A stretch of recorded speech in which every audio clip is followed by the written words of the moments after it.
ಸ್ನೇಹಿತರೆ, ಎಲ್ಲರಿಗೂ ನಮಸ್ಕಾರ. ಯಾರು ಈ ಒಂದು ಪೊಲೀಸ್ ಪರೀಕ್ಷೆ ತಯಾರು ನಡೆಸ್ತಿದ್ರೋ ಅಂಥ ಒಂದು ವ್ಯಕ್ತಿಗಳಿಗೆ ಪ್ರಮುಖವಾಗಿರುವಂಥ ವಿಡಿಯೋ ಇದೆ ನೋಡಿ. KA ನಡೆಸ್ತಿದ್ದಲ್ಲ ಅಂಥ ಒಂದು ಪ್ರಶ್ನೆಗಳನ್ನು ಈಗ ನಿಮ್ಮ ಮುಂದೆ ನಮ್ಮ ಒಂದು ಯೂಟ್ಯೂಬ್ ಚಾನಲಲ್ಲಿ ತಂದಿದ್ದು ನೋಡಿರಿ. ಇದರಲ್ಲಿ ಹೇಳಿಕೆ ರೂಪದ ಪ್ರಶ್ನೆಗಳಿದ್ದಾವೆ, ಜೊತೆಗೆ ಹೊಂದಿಸಿ ಬೇರೆ ರೀತಿಯಾದಂಥ ಪ್ರಶ್ನೆಗಳು ಇದ್ದಾವೆ. ಓಕೆ, ಭಾಗ ಒಂದರಲ್ಲಿ ಹೇಳಿಕೆ ರೂಪದ ಪ್ರಶ್ನೆ ಇದೆ ನೋಡಿರಿ.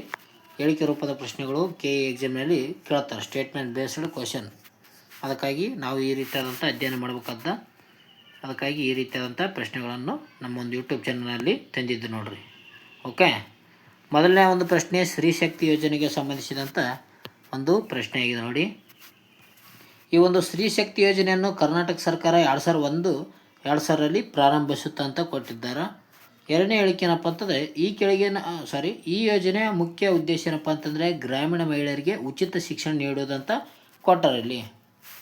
ಇದಕ್ಕೇನಪ್ಪ ಅಂತಂದರೆ ಇಲ್ಲಿ ಒಂದು ಸರಿ ಮಾತ್ರ ಸರಿ, ಎರಡು ಹೇಳಿಕೆ ಮಾತ್ರ ಸರಿ, 1 ಮತ್ತು 2 ಹೇಳಿಕೆಗಳು ಸರಿ, ಹೇಳಿಕೆ 1 ಮತ್ತು 2 ತಪ್ಪು ಅಂತ ಕೊಟ್ಟಿದ್ದಾರೆ.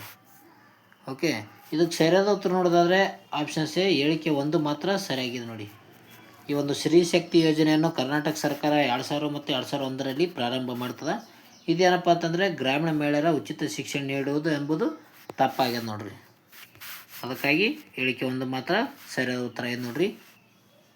ಇದರ ಮುಖ್ಯ ಉದ್ದೇಶ ಏನಪ್ಪ ಅಂತಂದ್ರೆ ಮಹಿಳಾ ಸ್ವಸಹಾಯ ಸಂಘಗಳ ಮೂಲಕ ಗ್ರಾಮೀಣ ಮಹಿಳೆಯರ ಒಂದು ಆರ್ಥಿಕ ಸಬಲೀಕರಣ ಮಾಡುವುದೇ ಇದರ ಒಂದು ಮುಖ್ಯ ಉದ್ದೇಶವಾಗಿರ್ತದೆ.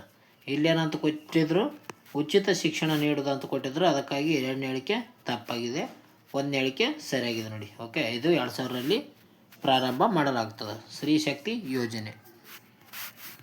ನೆಕ್ಸ್ಟ್ ಪ್ರಶ್ನೆ ಶಿವಪುರ ಧ್ವಜ ಸತ್ಯಾಗ್ರಹದ ಬಗ್ಗೆ ಕೊಟ್ಟಿದ್ದಾರೆ. ಇಲ್ಲಿ ಶಿವಪುರ ಧ್ವಜ ಸತ್ಯಾಗ್ರಹದ ಬಗ್ಗೆ ಆನ್ಲೈನರ್ನಲ್ಲಿ ಪ್ರಶ್ನೆ ಕೇಳ್ತಿದ್ದಾರೆ ಇಷ್ಟೇ ದಿನ.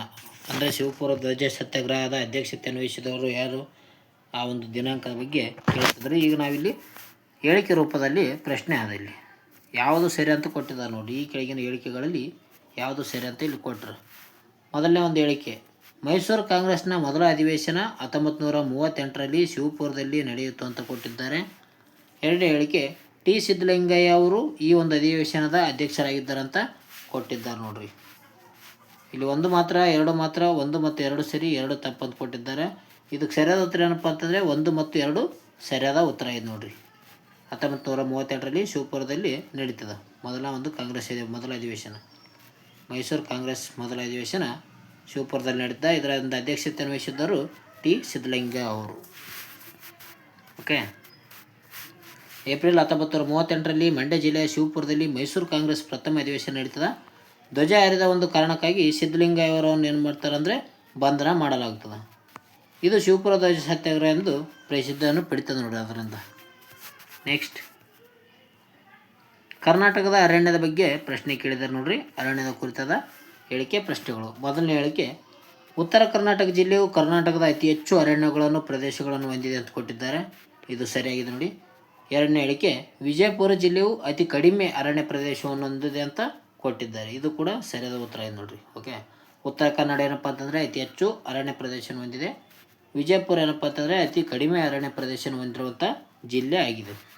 ಇಲ್ಲಿ 1 ಸರಿ, 2 ಸರಿ, 2 ಸರಿ, 2 ತಪ್ಪು ಅಂತ ಕೊಟ್ರೆ. ಅದಕ್ಕಾಗಿ 2 ಸರಿ ನೋಡಿರಿ. ಆಪ್ಷನ್ ಸಿ 2 ಸರಿಯಾದ ಉತ್ತರಗಳಾಗಿವೆ. ಓಕೆ, ಈ ರೀತಿಯಾದಂಥ ಒಂದು ಹೇಳಿಕೆ ರೂಪದ ಪ್ರಶ್ನೆಗಳು ಇದೆ ನೋಡ್ರಿ.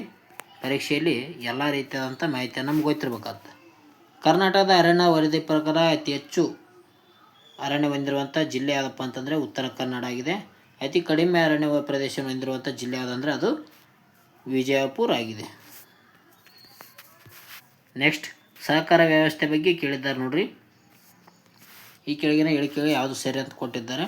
ಮೊದಲನೇ ಹೇಳಿಕೆ, ಕರ್ನಾಟಕದಲ್ಲಿ ಸಹಕಾರ ಸಾಲದ ರಚನೆಯು 3 ಹಂತಗಳಲ್ಲಿ ಹೊಂದಿದೆ ಅಂತ ಕೊಟ್ಟಿದ್ದಾರೆ. ಎರಡನೇದ್ದು, ಜಿಲ್ಲಾ ಮಟ್ಟದಲ್ಲಿ ಅಪೆಕ್ಸ್ ಬ್ಯಾಂಕ್ ಕಾರ್ಯನಿರ್ವಹಿಸುತ್ತದೆ ಅಂತ ಕೊಟ್ಟಿದ್ದಾರೆ ನೋಡ್ರಿ. ಇಲ್ಲಿ ಉತ್ತರ ನೋಡೋದಾದರೆ 1 ಮಾತ್ರ 2 ಮಾತ್ರ, 2 ಸರಿ 2 ತಪ್ಪು ಅಂತ ಕೊಟ್ಟರೆ. ಇದಕ್ಕೆ ಸರಿಯಾದ ಉತ್ತರ ಯಾವುದಂದರೆ 1 ಮಾತ್ರ ಸರಿಯಾದ ಉತ್ತರ ಇದೆ ನೋಡ್ರಿ. ಓಕೆ, ಕರ್ನಾಟಕದ ಸಹಕಾರ ಸಾಲದ ರಚನೆ 3 ಹಂತದ ಆಗಿದೆ, 3 ಹಂತದ ಐತಿ. ಇಲ್ಲಿ ಜಿಲ್ಲಾ ಮಟ್ಟದ ಅಪೆಕ್ಸ್ ಬ್ಯಾಂಕ್ ಕಾರ್ಯನಿರ್ವಹಿಸುತ್ತದೆ ಅಂತ ಕೊಟ್ಟಿದ್ದಾರೆ. ಜಿಲ್ಲಾ ಮಟ್ಟದಲ್ಲಿ ಅಪೆಕ್ಸ್ ಬ್ಯಾಂಕ್ ಕಾರ್ಯನಿರ್ವಹಿಸೋದಿಲ್ಲ. ಓಕೆ, ಇದು ಅಪೆಕ್ಸ್ ಬ್ಯಾಂಕ್ ಏನಪ್ಪ ಅಂತಂದರೆ ರಾಜ್ಯ ಮಟ್ಟದಲ್ಲಿ ಕಾರ್ಯನಿರ್ವಹಿಸ್ತದೆ. ಓಕೆ, ಇದ್ರ ಬಗ್ಗೆ ನೋಡೋಣ ಬನ್ನಿ. 3 ಹಂತಗಳ ಸಹಕಾರ ಸಾಲ ರಚನೆ ಇದೆ ಅಂತ ಹೇಳ್ತೀವಿ. ಅದರಲ್ಲಿ ಗ್ರಾಮ ಮಟ್ಟದಲ್ಲಿ PASCS ಕಾರ್ಯನಿರ್ವಹಿಸ್ತದೆ, ಜಿಲ್ಲಾ ಮಟ್ಟದಲ್ಲಿ DCC ಬ್ಯಾಂಕ್ ಕಾರ್ಯನಿರ್ವಹಿಸ್ತದೆ ನೋಡ್ರಿ, ರಾಜ್ಯ ಮಟ್ಟದಲ್ಲಿ ಅಪೆಕ್ಸ್ ಬ್ಯಾಂಕ್ ಕಾರ್ಯನಿರ್ವಹಿಸ್ತದೆ. ಆದ್ದರಿಂದ 2ನೇ ಹೇಳಿಕೆ ತಪ್ಪಾಗಿತ್ತು. ನೆಕ್ಸ್ಟ್, ಆದಿಶಂಕರಾಚಾರ್ಯರ ಮಠಗಳ ಕುರಿತು ಪ್ರಶ್ನೆ ಇದೆ. ಶಂಕರಾಚಾರ್ಯರ ಮಠಗಳ ಕುರಿತು ಪ್ರಶ್ನೆ. ಮೊದಲನೇ ಒಂದು ಹೇಳಿಕೆ, ಪುರಿಯ ಒಂದು ಗೋವರ್ಧನ ಪೀಠವು ಪೂರ್ವಕ್ಕಿದೆ ದಿಕ್ಕಿನಲ್ಲಿದೆ ಅಂತ ಕೊಟ್ಟಿದ್ದಾರೆ. ಪುರಿಯ ಗೋವರ್ಧನ ಪೀಠವು ಪೂರ್ವ ದಿಕ್ಕಿನಲ್ಲಿದೆ ಅಂತ ಕೊಟ್ಟಿದ್ದಾರೆ. 2ನೇ ಹೇಳಿಕೆ, ದ್ವಾರಕೆಯ ಕಾಳಿಕ ಪೀಠವು ದಕ್ಷಿಣದಲ್ಲಿದೆ ಅಂತ ಒಂದು ದಿಕ್ಕಿನಲ್ಲಿದೆ ಅಂತ ಕೊಟ್ಟಿದ್ದಾರೆ ನೋಡ್ರಿ. ಇದಕ್ಕೆ ಸರಿಯಾದ ಉತ್ತರ ನೋಡೋದಾದರೆ 1 ಸರಿ 2 ಸರಿ 2 ಸರಿ ಇದ್ದಾವೆ, 2 ತಪ್ಪಿದೆ ಅಂತ ಕೊಟ್ರಿ ಇಲ್ಲಿ. ಓಕೆ, ದ್ವಾರಕೆ ಏನಪ್ಪ ಅಂತಂದರೆ ದಕ್ಷಿಣಕ್ಕಿರೋದು ತಪ್ಪಾದ ನೋಡ್ರಿ. ಪುರಿಯ ಗೋವರ್ಧನ ಪೀಠ ಪೂರ್ವದಲ್ಲಿದೆ ಎಂಬುದು ಸರಿಯಾದ ಉತ್ತರ ಇದೆ. ಅದಕ್ಕಾಗಿ ಆಪ್ಷನ್ ಸಿ 1ನೇದು ಮಾತ್ರ ಸರಿಯಾಗಿದೆ ನೋಡಿ. ಓಕೆ, ಶಂಕರಾಚಾರ್ಯ ಏನಪ್ಪ ಅಂತಂದರೆ ಅವರು 4 ಮಠಗಳನ್ನು ಸ್ಥಾಪನೆ ಮಾಡ್ತಾರೆ. ಅದರಲ್ಲಿ ಪೂರ್ವಕ್ಕೆ ಏನಪ್ಪ ಅಂತಂದರೆ ಗೋವರ್ಧನ ಪೀಠ, ಪಶ್ಚಿಮಕ್ಕೆ ದ್ವಾರಕ ಪೀಠ, ಉತ್ತರಕ್ಕೆ ಜ್ಯೋತಿರ್ಪೀಠವನ್ನು ಮಾಡ್ತಾರೆ. ನಂತರ ದಕ್ಷಿಣದಲ್ಲಿ ಏನಂದರೆ ಕರ್ನಾಟಕದಲ್ಲಿ ಶೃಂಗೇರಿ ಪೀಠವನ್ನು ಕಟ್ಟುತ್ತಾರೆ ನೋಡ್ರಿ. ಓಕೆ, ಶೃಂಗೇರಿ ಮಠವನ್ನು ಕಟ್ಟಿದಂಥ ವ್ಯಕ್ತಿ ಯಾರಪ್ಪ ಅಂತಂದರೆ ಶಂಕರಾಚಾರ್ಯರು. ನೆಕ್ಸ್ಟ್, ಕರ್ನಾಟಕದ ಪ್ರಸ್ಥಭೂಮಿ ಬಗ್ಗೆ ಕೇಳಿದ್ದಾರೆ. ಕರ್ನಾಟಕದ ಪ್ರಸ್ಥಭೂಮಿಯು ಪ್ರಾಚೀನ ಗೋಂಡ್ವಾನ ಭೂಭಾಗದ ಒಂದು ಭಾಗವಾಗಿದೆ ಅಂತ ಕೊಟ್ಟಿದ್ದಾರೆ. ಇದು ಪರ್ಯಾಯದ್ವೀಪ ಪ್ರಸ್ಥಭೂಮಿಯ ಪಶ್ಚಿಮ ಭಾಗದಲ್ಲಿದೆ ಅಂತ ಕೊಟ್ಟಿದ್ದಾರೆ ನೋಡ್ರಿ. ಅಂದರೆ ಪರ್ಯಾಯಭೂಮಿಯ ಒಂದು ಪ್ರಸ್ಥಭೂಮಿಯ ಪಶ್ಚಿಮ ಭಾಗದಲ್ಲಿ ಕಂಡುಬರ್ದಂತ ಕೊಟ್ಟಿದ್ದಾರೆ. ಇದಕ್ಕೆ ಸರಿಯಾದ ಉತ್ತರ ನೋಡೋದಾದರೆ 1 2 2 ಸರಿ 2 ತಪ್ಪು ಅಂತ ಕೊಟ್ಟರೆ 2 ಸರಿ ನೋಡ್ರಿ. ಅದಕ್ಕೆ ಕರ್ನಾಟಕ ಪ್ರಾಚೀನ ಗೋಂಡ್ವಾನ ಭೂಭಾಗ ಆಗಿದೆ, ಪರ್ಯಾಯದ್ವೀಪದ ಪಶ್ಚಿಮಕ್ಕೆ ನಿಂದ್ರಿ, ಪಶ್ಚಿಮಕ್ಕೆ ಇದೆ, 2 ಸರಿ ನೋಡ್ರಿ.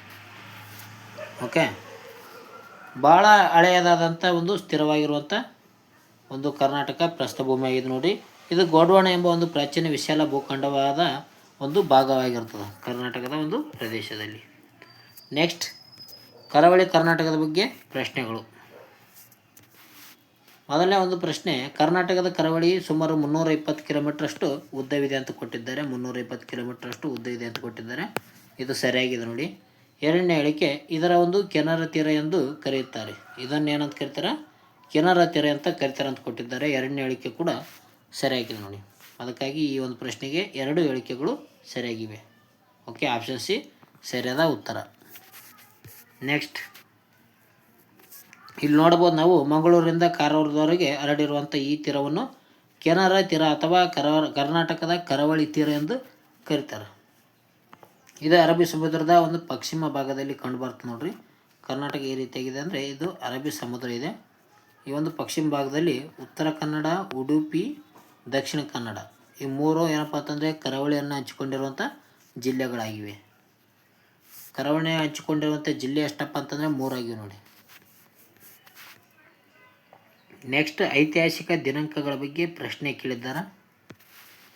ಮೊದಲನೇ ಹೇಳಿಕೆ, ನವೆಂಬರ್ 1 1956ರಂದು ಮೈಸೂರು ರಾಜ್ಯ ಅಸ್ತಿತ್ವಕ್ಕೆ ಬಂದಿತ್ತು ಅಂತ ಕೊಟ್ಟಿದ್ದಾರೆ. ಇದು ಸರಿಯಾಗಿದೆ ನೋಡಿ. ನಂತರ 2ನೇ ಒಂದು ಹೇಳಿಕೆ, 1973ರಲ್ಲಿ ಮೈಸೂರು ರಾಜ್ಯಕ್ಕೆ ಕರ್ನಾಟಕ ಎಂದು ನಾಮಕರಣ ಮಾಡಲಾಗಿತ್ತು, ಮರುನಾಮಕರಣ ಮಾಡಲಾಯಿತು ಅಂತ ಕೊಟ್ರೆ. ಇದು ಕೂಡ ಸರಿಯಾದ ಉತ್ತರ ಇದೆ ನೋಡಿರಿ. 1973 ನವೆಂಬರ್ 1ನೇ ತಾರೀಕು ಏನು ಮಾಡ್ತಾರಪ್ಪ ಅಂತಂದರೆ ಕರ್ನಾಟಕ ಎಂದು ಮೈಸೂರು ರಾಜ್ಯಕ್ಕೆ ಮರುನಾಮಕರಣ ಮಾಡ್ತಾರೆ. ಡಿ ದೇವರಾಜ ಅರಸು ಅವರು ಆ ಅವಧಿಯ ಒಂದು ಮುಖ್ಯಮಂತ್ರಿ ಆಗಿರ್ತಾರೆ ನೋಡ್ರಿ. ಅದಕ್ಕಾಗಿ 1 ಸರಿ ಇದೆ, 2 ಮಾತ್ರ ಸರಿ ಇದೆ, 2 ಸರಿಗಳಿದ್ದಾವೆ, 2 ತಪ್ಪು ಅಂತ ಕೊಟ್ಟಿದ್ದಾರೆ. ಅದಕ್ಕಾಗಿ ಸರಿಯಾದ ಉತ್ತರ ಆಪ್ಷನ್ ಸಿ 2 ಸರಿಯಾಗಿದ್ದಾವೆ. ಓಕೆ, ಭಾಷಾವಾರು ಪ್ರಾಂತ್ಯಗಳ ವಿಂಗಡಣೆ ಸಮಯದಲ್ಲಿ ಕನ್ನಡ ಮಾತನಾಡುವ ಪ್ರದೇಶಗಳು ಸೇರಿ ಮೈಸೂರು ರಾಜ್ಯವಾಗಿ ರಚನೆ ಆಗ್ತದೆ. ನವೆಂಬರ್ 1 1973ರಲ್ಲಿ ಡಿ ದೇವರಾಜ ಅರಸು ಅವರು ಏನು ಮಾಡ್ತಾರೆ ಅಂದರೆ ಅವರ ಒಂದು ಕಾಲದಲ್ಲಿ ಕರ್ನಾಟಕ ಎಂಬ ಒಂದು ಅಧಿಕೃತ ಹೆಸರನ್ನು ನೀಡಲಾಗುತ್ತದೆ. ನೆಕ್ಸ್ಟ್, ಸಂವಿಧಾನದ ವಿಧಿಗಳ ಬಗ್ಗೆ ಕೊಟ್ಟಿದ್ದಾರೆ ನೋಡ್ರಿ. ಇಲ್ಲಿ ಸಂವಿಧಾನದ ವಿಧಿಗಳಂತ ಕೊಟ್ಟಾಗ ವಿಧಿಗಳ ಬಗ್ಗೆ ಗೊತ್ತಿರ್ಬೇಕಾಗ್ತದೆ ನೋಡ್ರಿ. 12ರಿಂದ 35 ಬಗ್ಗೆ ಏನಪ್ಪ ಅಂತಂದರೆ ಮೂಲಭೂತ ಹಕ್ಕುಗಳ ಬಗ್ಗೆ ಇವು ಪ್ರಶ್ನೆ ಕೇಳ್ತಾರೆ. ಮೂಲಭೂತ ಹಕ್ಕು ಇವು. ಓಕೆ, ಮೂಲಭೂತ ಹಕ್ಕುಗಳಲ್ಲಿ ಪ್ರಶ್ನೆ ಆಗಿದಾವೆ. ಮೊದಲನೇ ಒಂದು ಹೇಳಿಕೆ ಕೊಟ್ಟಿದ್ದಾರೆ ನೋಡ್ರಿ. 17ನೇ ವಿಧಿಯು ಅಸ್ಪೃಶ್ಯತೆ ನಿವಾರಣೆ ಬಗ್ಗೆ ತಿಳಿಸಿದಂತ ಕೊಟ್ಟಿದ್ದಾರೆ. ಇದು ಹೇಳಿಕೆ ಸರಿಯಾಗಿದೆ ನೋಡಿ. ಅಸ್ಪೃಶ್ಯತೆ ಬಗ್ಗೆ ತಿಳಿಸುವಂಥ ವಿಧಿ ಯಾವುದು? 17ನೇ ವಿಧಿ.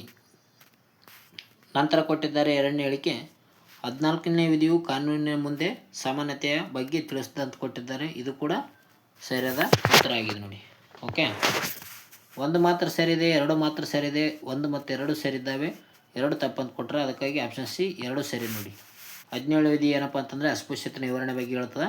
14ನೇ ವಿಧಿ ಏನಪ್ಪ ಅಂತಂದರೆ ಕಾನೂನಿನ ಮುಂದೆ ಎಲ್ಲರೂ ಸಮಾನರು ಅಂತ ಹೇಳ್ತದೆ. 15ನೇ ವಿಧಿ ಅದೇ ರೀತಿಯಾಗಿ ಜಾತಿ ಧರ್ಮ ನಿಂದನೆ ಮಾಡಬಾರ್ದಂತ ಹೇಳ್ತಾರೆ ನೋಡ್ರಿ. ಓಕೆ, 16ನೇ ವಿಧಿ ಏನಪ್ಪ ಅಂತಂದರೆ ಎಲ್ಲರಿಗೂ ಸಮಾನ ಉದ್ಯೋಗ ಬಗ್ಗೆ ನೀಡೋದ್ರ ಬಗ್ಗೆ ಹೇಳ್ತದೆ. ಉದ್ಯೋಗದ ಬಗ್ಗೆ ಹೇಳೋದು 16ನೇ ವಿಧಿ ಹೇಳ್ತದೆ. 17ನೇ ವಿಧಿ ಅಸ್ಪೃಶ್ಯತೆ. 18ನೇ ವಿಧಿ ಏನಪ್ಪ ಅಂತಂದರೆ ಬಿರುದುಗಳ ಒಂದು ರದ್ದುಪಡಿಸ್ತಾರೆ, ಬಿರುದುಗಳನ್ನು. ಓಕೆ, ಈ ರೀತಿಯಾಗಿ ಗೊತ್ತಿರಬೇಕಾದ. 19ನೇ ವಿಧಿ ಏನಪ್ಪ ಅಂತಂದರೆ ಇದರಲ್ಲಿ 6 ಹಕ್ಕುಗಳು ಬರ್ತವೆ ಅಂತಲೇ ಹೇಳ್ಬೋದು. ಓಕೆ, ಅವುಗಳ ಬಗ್ಗೆ ಕೂಡ ಗೊತ್ತಿರಬೇಕಾಗ್ತದೆ. ಓಕೆ, ಭಾರತ ಸಂವಿಧಾನದ ಮೂಲಭೂತ ಹಕ್ಕುಗಳ ಭಾಗವಾಗಿದೆ ನೋಡ್ರಿ. ಇದು 3ನೇ ಭಾಗದಲ್ಲಿ ಮೂಲಭೂತ ಹಕ್ಕು ಕಂಡು ಬರ್ತವೆ. 17ನೇ ವಿಧಿ ಏನಪ್ಪ ಅಂತಂದರೆ ಅಸ್ಪೃಶ್ಯತೆ ಆಚರಣೆ ಬಗ್ಗೆ ಹೇಳ್ತದೆ. ನೆಕ್ಸ್ಟ್, ಕರ್ನಾಟಕದ ಗಡಿಗಳ ಬಗ್ಗೆ ಪ್ರಶ್ನೆ ಕೇಳ್ತಾರೆ. ಸಲ ಬಗ್ಗೆ ಕೇಳಿದ್ದಾರೆ ನೋಡ್ರಿ.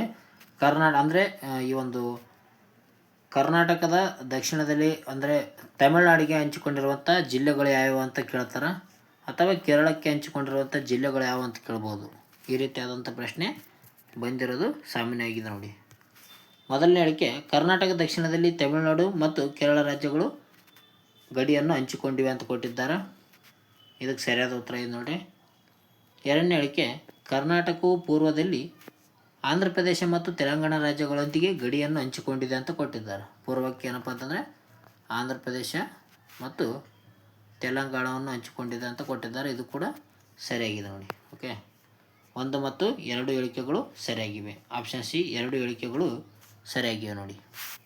ಇದೇ ರೀತಿಯಾಗಿ ಜಿಲ್ಲೆಗಳ ಮೇಲೆ ಕೂಡ ಕೇಳ್ತಾರೆ ನೋಡ್ರಿ. ಅಂದರೆ ಕೇರಳಕ್ಕೆ ಹಂಚಿಕೊಂಡಿರುವಂಥ ಜಿಲ್ಲೆಗಳು ಯಾವುವು?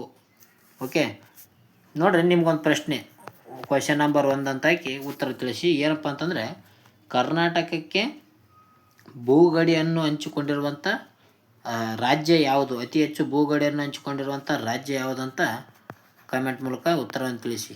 ಓಕೆ, ಅತಿ ಹೆಚ್ಚು ಭೂಗಡಿಯನ್ನು ಹಂಚಿಕೊಂಡಿರುವಂಥ ರಾಜ್ಯ ಯಾವುದಂತ ಕಾಮೆಂಟ್ ಮೂಲಕ ತಿಳಿಸಿ ಸ್ನೇಹಿತರೆ. ಇದು ನಿಮಗೆ ಪ್ರಶ್ನೆ ಇದೆ ನೋಡಿ. ಓಕೆ, ಕರ್ನಾಟಕದ ಗಡಿ ರಾಜ್ಯಗಳು ಮಹಾರಾಷ್ಟ್ರ ಉತ್ತರಕ್ಕಾದ, ಗೋವಾ ವಾಯುವ್ಯಕ್ಕಿದೆ, ಕೇರಳ ಏನಪ್ಪ ಅಂತಂದರೆ ನೈಋತ್ಯಕ್ಕಿದೆ, ತಮಿಳುನಾಡು ದಕ್ಷಿಣ ಆಗ್ನೇಯಕ್ಕಿದೆ, ಆಂಧ್ರ ಪ್ರದೇಶ ಮತ್ತು ತೆಲಂಗಾಣ ಪೂರ್ವದಲ್ಲಿ ಕಂಡುಬರ್ತವೆ. ಅದೇ ರೀತಿಯಾಗಿ ಪಶ್ಚಿಮದಲ್ಲಿ ಅರಬ್ಬಿ ಸಮುದ್ರ ಕಂಡುಬರುತ್ತೆ ನೋಡ್ರಿ.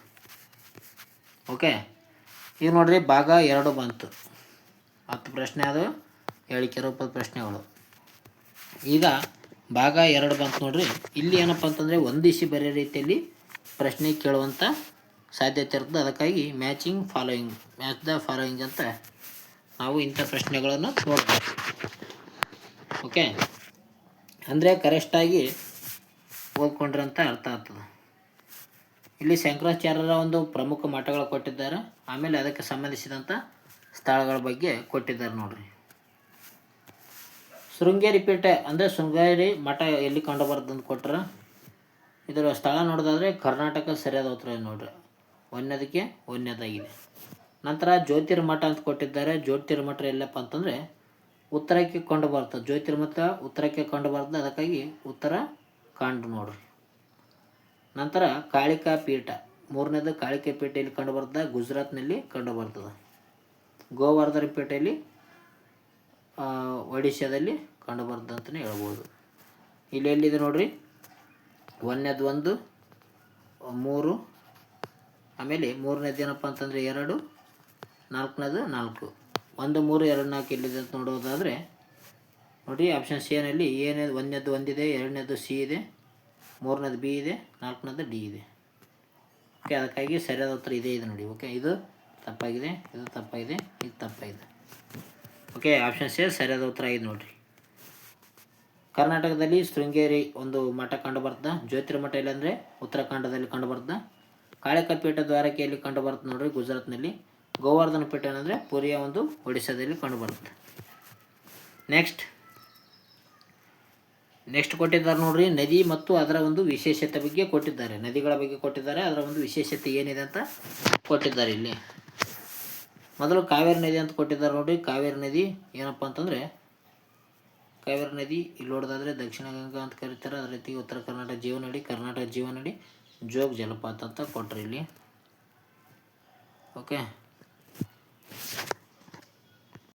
ಓಕೆ ಇಲ್ಲಿ ಕಾವೇರಿ ನದಿಗಳು ಮತ್ತು ಅದರ ವಿಶೇಷತೆ ಬಗ್ಗೆ ಕೊಟ್ಟಿದ್ದಾರೆ.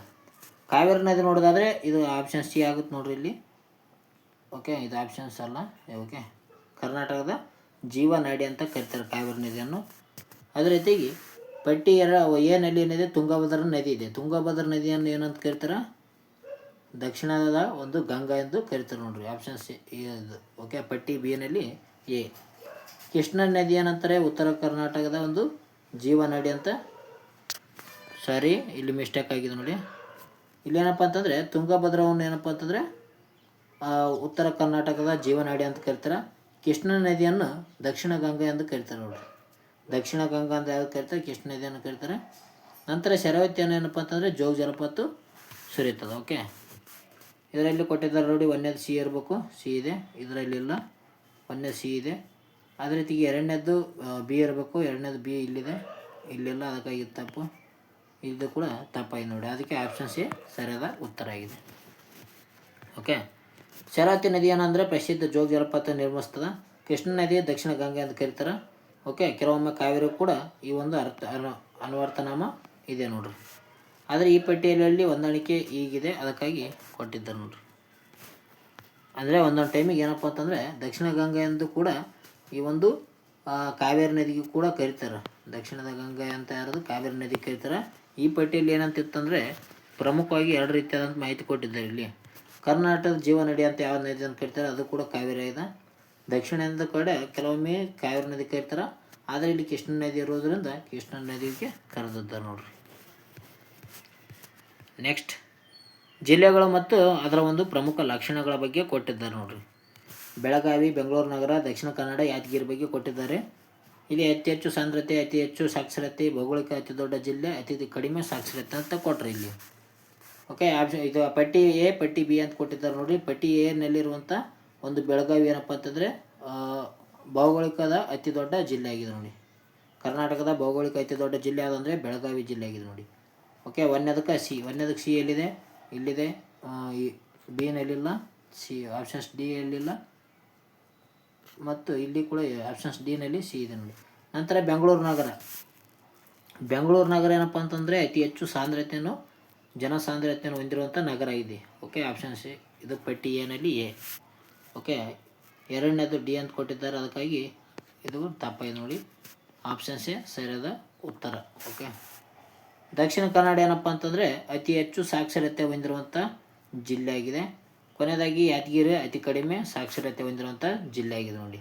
ಇದಕ್ಕೇನಪ್ಪ ಅಂತಂದರೆ 3, 1, 3, 1, 2, 4 ಇದು ಆಪ್ಷನ್ಸ್ ಸರಿಯಾದಿತ್ತು. ಆಪ್ಷನ್ ಸಿ ಸರಿಯಾದ ಉತ್ತರ.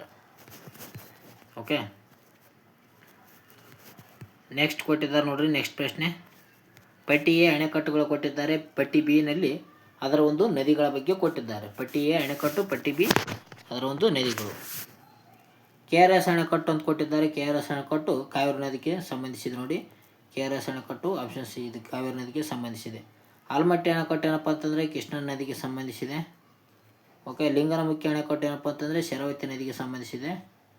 ತುಂಗಭದ್ರಾ ಏನಪ್ಪ ಅಂತಂದರೆ ಪಂಪಸಾಗರ ಎಂದು ಕರಿತಾರೆ ಇದಕ್ಕೆ. ಇದಕ್ಕೆ ಸರಿಯಾದ ಉತ್ತರ ಏನಂದರೆ ಒಂದನೇದು ಸಿ ನೋಡ್ರಿ. ಒಂದನೇದು ಸಿ ಎಲ್ಲಿದೆ, ಇಲ್ಲಿದೆ.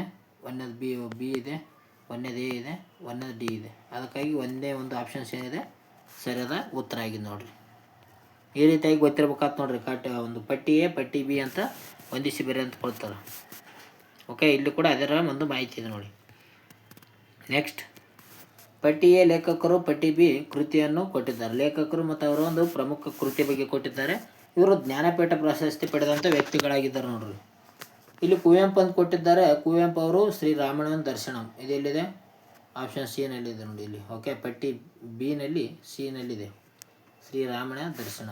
1967ರಲ್ಲಿ ಈ ಒಂದು ಕೃತಿಗೆ ಪ್ರಶಸ್ತಿ ನೀಡಲಾಗುತ್ತದೆ. ಒಂದನೇದು ಸಿ ನೋಡ್ರಿ ಎಲ್ಲಿದೆ, ಎನಲ್ಲಿದೆ, ಬಿ ನಲ್ಲಿಲ್ಲ, ಸಿ ಆಪ್ಷನ್ಸ್ನಲ್ಲಿಲ್ಲ, ಡಿ ಆಪ್ಷನ್ಸ್ನಲ್ಲಿಲ್ಲ. ಅದಕ್ಕಾಗಿ ಎ ಆಪ್ಷನ್ಸ್ ಸರಿಯಾದ ಉತ್ತರ ಇದೆ ನೋಡಿರಿ. ಎರಡನೇದ್ದು ಬಿ, ದ ರಾ ಬೇಂದ್ರೆ ಅವರ ಒಂದು 4 ತಂತಿ ಅಂತ ಹೇಳ್ತೀವಿ. ಮಾಸ್ತಿ ವೆಂಕಟೇಶ್ ಅಯ್ಯಂಗಾರ್ ಇವರೇನಪ್ಪ ಅಂತಂದರೆ ಇವ್ರದ್ದು ಚಿಕ್ಕವೀರ ರಾಜೇಂದ್ರ ಅಂತ ಕೇಳ್ತೀವಿ. ಓಕೆ. ಚಂದ್ರಶೇಖರ್ ಕಂಬಾರ್ ಏನಪ್ಪ ಅಂತಂದರೆ ಅಯ್ಯನ್ ಅಂತ ಬರ್ತದೆ, ಅವರೊಂದು ಕೃತಿ ಅಯ್ಯನ ಆಗಿದೆ ನೋಡಿ. ಅದಕ್ಕಾಗಿ ಒಂದು ಮಾತ್ರ ಸರಿಯಾದ ಉತ್ತರ ಆಗಿದೆ ನೋಡಿರಿ. ಇವರು ಏನಪ್ಪ ಅಂತಂದರೆ ಜ್ಞಾನಪೀಠ ಪ್ರಶಸ್ತಿಯನ್ನು ಪಡೆದುಕೊಂಡ ವ್ಯಕ್ತಿಗಳಾಗಿದ್ದಾರೆ. ನೆಕ್ಸ್ಟ್, ವಿಜ್ಞಾನಿಗಳು ಮತ್ತು ಅವರ ಸಂಶೋಧನೆ ಬಗ್ಗೆ ಪಟ್ಟಿ ಎ ಪಟ್ಟಿ ಬಿ ಯಲ್ಲಿ ಕೊಟ್ಟಿದ್ದಾರೆ. ಮೇರಿ ಕ್ಯೂರಿ ಯಾವುದರ ಬಗ್ಗೆ ಸಂಶೋಧನೆ ಮಾಡಿದರು? ಅಲೆಕ್ಸಾಂಡರ್ ಫ್ಲೆಮಿಂಗ್ ಯಾವುದರ ಬಗ್ಗೆ ಸಂಶೋಧನೆ ಮಾಡಿದರು? ಎಡ್ವರ್ಡ್ ಜೆನ್ನರ್ ಮತ್ತು ಸರ್ ಐಸಾಕ್ ನ್ಯೂಟನ್ ಬಗ್ಗೆ ಕೊಟ್ಟಿದ್ದಾರೆ. ಇವರು ಯಾವ್ಯಾವುದಕ್ಕೆ ಸಂಬಂಧಿಸಿದ್ದಾರೆ ಅಂತ. ಇಲ್ಲಿ ಮೇರಿ ಕ್ಯೂರಿ ಯಾವುದ್ರ ಬಗ್ಗೆ ನೋಡೋದಾದರೆ ಇವರು ರೇಡಿಯಂ ಮೇಲೆ ಪ್ರಯೋಗ ಮಾಡ್ತಾರೆ, ಅಂದರೆ ಸಂಶೋಧನೆ ಮಾಡ್ತಾರೆ ನೋಡ್ರಿ. ಆಪ್ಷನ್ಸ್ ಎಗೆ ಎ ಪಟ್ಟಿ ಬಿ ಯಲ್ಲಿರುವಂಥ ಎ ಸರಿಯಾದ ಉತ್ತರ ಇದೆ. ನಂತರ ಬರೋದು ಅಲೆಕ್ಸಾಂಡರ್ ಫ್ಲೆಮಿಂಗ್. ಇವರೇನಪ್ಪ ಅಂತಂದರೆ ಪೆನ್ಸಿನ್ ಮೇಲೆ ಪ್ರಯೋಗ ಮಾಡ್ತಾರೆ, ಬಿಗೆ ಬಿ. ನಂತರ ಎಡ್ವರ್ಡ್ ಜೆನ್ನರ್ ಇವರೇನಪ್ಪ ಅಂತಂದರೆ ಸಿಡುಬು ರೋಗದ ಮೇಲೆ ಪ್ರಯೋಗ ಮಾಡ್ತಾರೆ ನೋಡ್ರಿ. ನಂತರ ಸರ್ ಐಸಾಕ್ ನ್ಯೂಟನ್ ಇವರು ಗುರುತ್ವಾಕರ್ಷಣೆ ಬಗ್ಗೆ ಪ್ರಯೋಗ ಮಾಡ್ತಾರೆ. 1, 2, 3, 4 ಈ ರೀತಿಯಾದಂಥ ಪ್ರಶ್ನೆಗಳು ಕೂಡ ಕೊಡ್ತಾರೆ ನೋಡ್ರಿ. ಅಂದರೆ ಕನ್ಫ್ಯೂಸ್ ಆಗಲಾರ್ದಂಗೆ ಇದ್ದಂಗೆ ಕರೆಕ್ಟಾಗಿ ಕೊಟ್ಟಿರ್ತಾರೆ. Okay, A B C D options A ಸರಿಯಾದ ಉತ್ತರ ಇದೆ ನೋಡ್ರಿ. ಓಕೆ, ಅದರ ಒಂದು ಮಾಹಿತಿಯನ್ನು ಇಲ್ಲಿದೆ ನೋಡಿ. ನೆಕ್ಸ್ಟ್, ಪಟ್ಟಿ ಎ ನಲ್ಲಿ ಹಬ್ಬ ಇದೆ, ಪಟ್ಟಿ ಬಿ ನಲ್ಲಿ ಆ ಒಂದು ಆಚರಣೆ ಮಾಡುವಂಥ ರಾಜ್ಯದ ಬಗ್ಗೆ ಕೊಟ್ಟಿದ್ದಾರೆ ನೋಡ್ರಿ. ಓಕೆ, ಓಣಂ ಹಬ್ಬವನ್ನು ಆಚರಣೆ ಮಾಡುವಂಥ ರಾಜ್ಯ ಯಾವುದು ಅಂತ ಕೊಟ್ಟಿದ್ದಾರೆ. ಓಣಂ ಹಬ್ಬವನ್ನು ಆಚರಣೆ ಮಾಡೋದು ಯಾವುದು? ಕೇರಳ ರಾಜ್ಯ ನೋಡ್ರಿ. ಓಕೆ, ಒಂದನೇದು ಎಲ್ಲಿದೆ? ಆಪ್ಷನ್ಸ್ ಎ ನಲ್ಲಿದೆ, ಆಪ್ಷನ್ಸ್ ಬಿ ನಲ್ಲಿಲ್ಲ, ಆಪ್ಷನ್ ಸಿ ನಲ್ಲಿಲ್ಲ, ಆಪ್ಷನ್ಸ್ ಡಿ ನಲ್ಲಿಲ್ಲ. ಒಂದನೇದೇ ಸರಿಯಾದ ಉತ್ತರ ಇದೆ ನೋಡ್ರಿ, ಆಪ್ಷನ್ಸ್ ಎ ಸರಿಯಾದ ಉತ್ತರ. ಓಕೆ, ಬಿಹು ಎಲ್ಲಿ ಹಬ್ಬ ಆಚರಣೆ ಮಾಡ್ತಾರಪ್ಪ ಅಂತಂದರೆ ಅಸ್ಸಾಂನಲ್ಲಿ ಆಚರಣೆ ಮಾಡ್ತಾರೆ. ನಂತರ ಪೊಂಗಲ್ ಎಲ್ಲಿ ಆಚರಣೆ ಮಾಡ್ತಾರೆ ಅಂದರೆ ತಮಿಳುನಾಡಲ್ಲಿ ಆಚರಣೆ ಮಾಡ್ತಾರೆ ಪೊಂಗಲ್. ಬೈಸಾಖಿ ಹಬ್ಬ ಇಲ್ಲಾಂದರೆ ಪಂಜಾಬ್ನಲ್ಲಿ ಬೈಸಾಖಿ ಹಬ್ಬವನ್ನು ಆಚರಣೆ ಮಾಡ್ತಾರೆ ನೋಡ್ರಿ. ಅಂದರೆ ಸರಿಯಾದ ಉತ್ತರ ಆಗಿವೆ. ಓಕೆ, ಪಟ್ಟಿ ಎ ನಲ್ಲಿ ಹಬ್ಬ, ಪಟ್ಟಿ ಒಂದು ಬಿ ನಲ್ಲಿ ರಾಜ್ಯಗಳ ಬಗ್ಗೆ ಕೊಟ್ಟಿದ್ದರು, ಇದು ಕೂಡ ಸರಿಯಾಗಿವೆ ನೋಡಿ.